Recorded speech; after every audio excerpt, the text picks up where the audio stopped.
All right, hey, what's going on, everybody? So I decided to do something a little different. I've been playing around with this software and using it to retouch some photos recently. There's a couple things that I showed a couple of my friends and they thought it was really cool, so I thought I would share with everybody else, okay? So rather than just show those two things, I'm actually gonna walk you guys through an entire raw photo development process, give you a couple tips and tricks along the way if I remember them, and then we're gonna run to the meat and potatoes of this pretty much. I have two things to share with y'all. So I have a bodybuilding friend that I had taken some photos of. These are old photos. And when you drag the photos into Affinity Photo, by the way, just so you guys know, a lot of this translates into Photoshop. So a lot of these things that you'll see, there might be different names for them and there might be different ways of doing the same thing. All this fundamentally still works on both programs. So let me just run you through this photo development process I have. Also, before you even start, remember that on this top left portion, there's an output section. It's going to give you three options. One of them says pixel layer,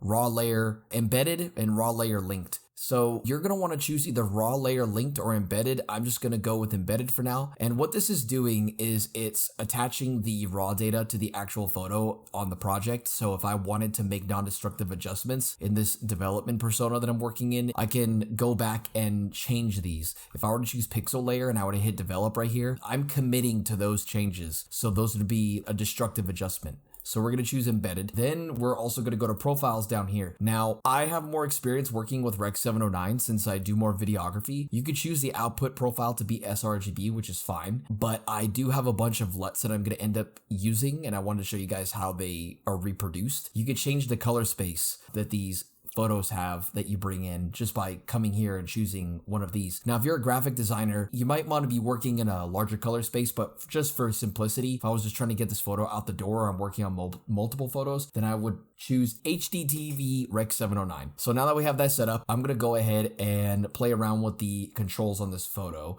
I'm going to make some adjustments. Probably gonna not touch the exposure, raise the black point a little, reduce some contrast, move the white point to 5500, reduce the exposure, go to shadows and highlights and reduce these highlights, reduce these shadows a little bit. We're getting really good contrast now. Now I'm going to take a little saturation out of the image. I'm going to push some vibrance. I'm going to go to details, add some noise reduction, just a little bit, just a smidge. And looks like I'm not going to need anything else. So we got a strong base image right here. This is the before and after. Oh, drag this back and forth. Now, to see before and after, you're going to want to come up here to the split view button. Just click that, click and drag this, go back and forth to see your before and after. And we're going to commit to these changes for now. So we're going to hit develop. And if at any point you want to go back into the develop persona, you could double click the image and it will take you back into the develop persona. Like I said, these adjustments weren't destructive. So we're going to go here now. Now we get to the interesting part, okay? So now what I'm going to do is, why isn't it letting me select it? There we go. Unlock that layer.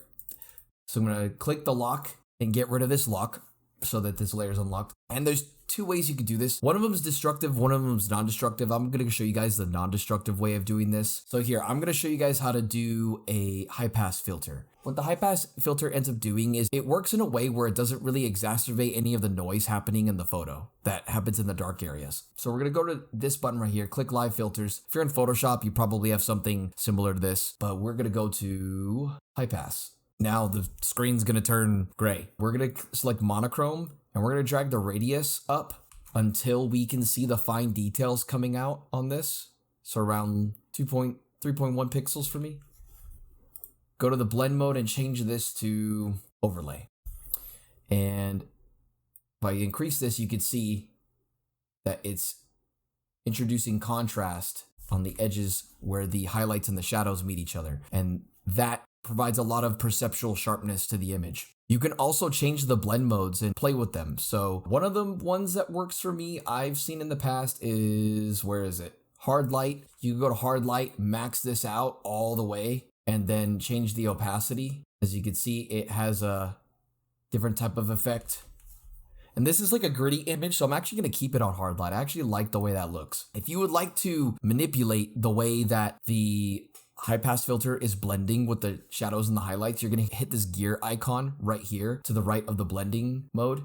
and that's going to bring up the blending options menu. You're just going to care about this square for now, since we want to influence the layer we're currently on. Changing this graph actually influences where the high pass filter is taking place. If I zoom in and come up and down, it's actually going to change, and we're getting some artifacting because if any photo has to buffer and stuff, it looks kind of cursed, so we're just going to have to deal with it. You can see how influencing this right here changes the blending. Like if I wanted it to affect less of the highlights and I wanted it to affect more of the shadows, I can do that. For now, I'm just going to leave this alone because I like the way it looks without any adjustments made.